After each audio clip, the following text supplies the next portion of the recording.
siz quyosh elektrik stansiyalarini to'g'ri talablar bo'yicha o'rnatadigan bo'lsangiz, sizga Powersun'dan cashback ball tizimi.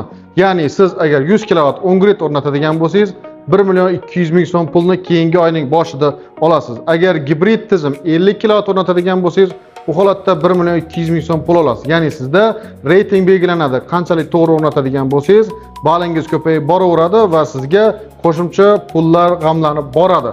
Xo'p, Sherzaka bu haqida o'zingiz batafsilroq ma'lumot. Hozirgi paytda cashback tushmayapti deyordi xalqimiz. Cashback tushdan ekanligiga biz qilmoqchimiz. Ya'ni 100 kilovatni siz to'g'ri o'rnatsangiz, yerlatmasini, shitini, chiroyli qilib, mana Oxtra poynasini bizlar rasmiy distributorimiz, Jingon distributorimiz Bonjini original mahsulotni bizdan komplektini sotib olib, to'g'ri o'rnatsangiz, 100 kilovat kirib, 100 ball deymiz. 100 ball degani 1.200.000 so'm pulni kartasiga tushirib beramiz.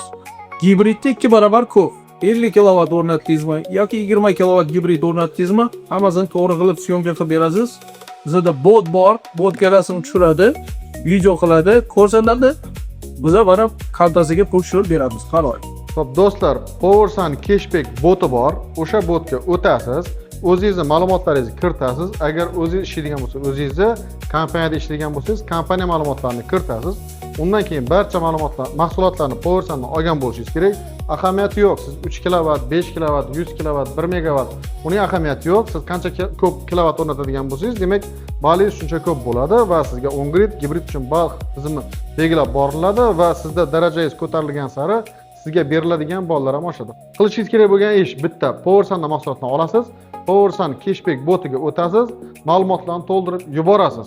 Endi mana shu yerda botda man, Sherzaka va boshqalar siz o'rnatgan fotoelektrik stansiyalarni to'liq talablar bo'yicha o'rnatilganligini baholaymiz va oxirida sizga ball beriladi va umumiy to'lov har oyni tugatganimizdan keyin keyingi oyning 10-sanasigacha amalga oshadi.